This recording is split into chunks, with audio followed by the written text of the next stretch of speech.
বাজেটটাকে কিভাবে দেখছেন এবারের বাজেটকে? আমি শুরুটা করি, একসময় আমাদের বাজেটের আগে আমাদের অর্থমন্ত্রীরা কনসোর্টিয়ামে যেতেন এবং সেখানে গিয়ে বসে থাকতেন।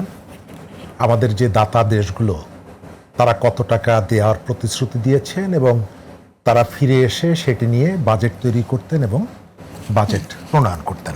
তারপরে আমরা এটি নিয়ে আলোচনা করতাম, মিছিল মিটিং করতাম, প্রতিবাদ করতাম, আবার কেউকে অ্যাপ্রিসিয়েট করতাম।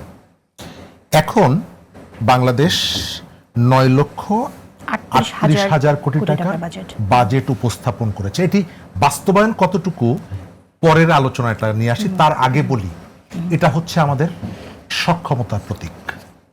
আমরা আমাদের নিজস্ব রিসোর্স দিয়ে এই ধরনের একটা বাজেট তৈরি করার সাহস দেখিয়েছে এবং সক্ষমতাও এর 80, 70, 60 যেটাই হোক না কেন আমরা তো অ্যাচিভ করব। আমরা একেবারেই কিছুই অ্যাচিভ করব না আমি সেটি মনে করি না, কিন্তু এই যে সক্ষমতাটুকু অর্জন করলাম এটা আমি মনে করি যে একটা দেশের জন্য গৌরবের।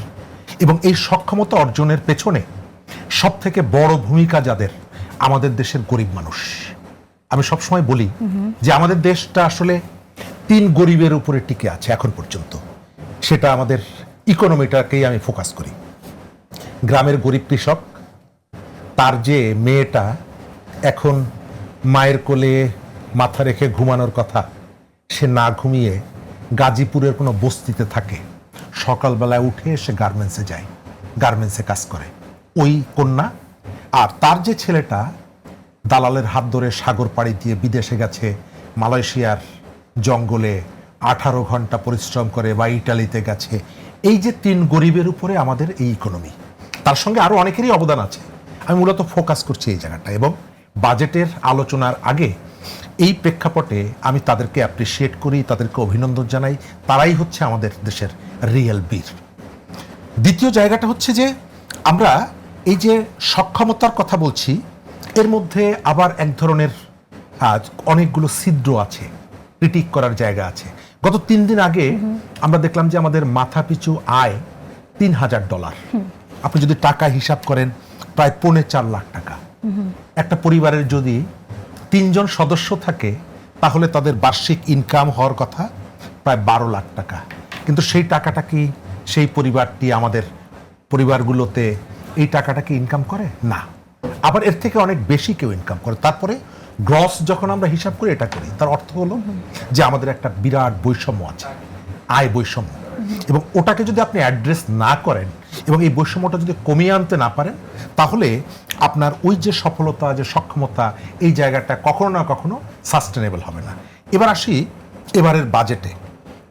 এবারের বাজেটের প্রেক্ষাপটটা একটু ভিন্ন, কারণ একটা গণ অভ্যুত্থানের পরে একটা নির্বাচন এবং নির্বাচনের মধ্য দিয়ে একটা সরকার গঠন। ট্রেডিশনাল ওয়েতে যে নির্বাচনগুলো হয়, কতগুলো প্রতিশ্রুতি থাকে এবং সেই প্রতিশ্রুতিগুলো নিয়েই নির্বাচনটা হয়, সরকার গঠন করে। কিন্তু গণ অভ্যুত্থানের সময় অনেকগুলো প্রত্যাশা থাকে মানুষের, রাজনৈতিক, সাংস্কৃতিক, সামাজিক।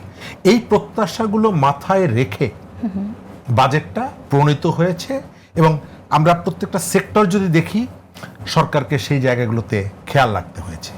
এখন বাজেটের 2-4টি জায়গায়, 5টি জায়গায় কথা বলার সুযোগও যেমন আছে, আবার অ্যাপ্রিসিয়েট করার যে জায়গাটা আমি দেখি, মোটামুটি সবাইকে, সেটি শহরের কর্মজীবী নারীদের জন্য আলাদা পরিবহন ব্যবস্থা বলেন, প্রান্তিক মানুষের জন্য স্বাস্থ্যসেবা বলেন, এখানের যে কন্টেন্ট ক্রিয়েটর হিসাবে যারা কাজ করছে তাদের জন্য বলেন, মোটামুটি আমি যেটা দেখতে পাচ্ছি যে সবার স্বার্থের কথা বিবেচনায় ছিল।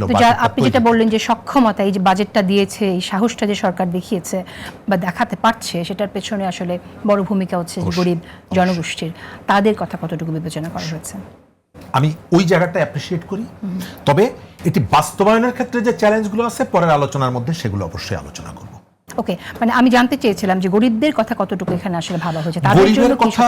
হ্যাঁ, আমি এই জায়গাটা দেখতে পাচ্ছি, মানে অনেকগুলো জায়গায় ধরেন যে সেফটি নেটের যে জায়গাগুলো, সেগুলোকে এক্সপ্যান্ড করা হয়েছে। প্রান্তিক লেভেলের মানুষের জন্য কয়েকটা জায়গায় কিডনি রোগী যারা, ক্যান্সারের রোগী যারা, এটি ট্রান্সপারেন্ট কতটুকু থাকবে এটি ভিন্ন কথা, ম্যানেজমেন্টের ত্রুটি বা সমস্যা, কিন্তু বিবেচনাটা আছে। আমি ওভারঅল যেটা দেখেছি যে মোটামুটি সমস্ত কর্নারের মানুষের জন্য ভাবনাটা ছিল, কনসেপ্টটা ছিল। আর একটা জায়গা হচ্ছে রাষ্ট্রের ফিলোসফিটা তো হচ্ছে আসলে ক্যাপিটালিজম। সুতরাং ওই ফিলোসফির জায়গা থেকে যে রাষ্ট্র কালকেই বেরিয়ে আসবে এটি আমি মনে করি না। তবে আমি কতগুলো জায়গায় দেখেছি যে মানুষের চাহিদা, মানুষের প্রত্যাশা, মানুষের কন্ট্রিবিউশন এবং সম্ভাবনাটা, ওই যে কন্টেন্ট ক্রিয়েটরের কথা বললাম, সম্ভাবনাটা বিবেচনার মধ্যে ছিল।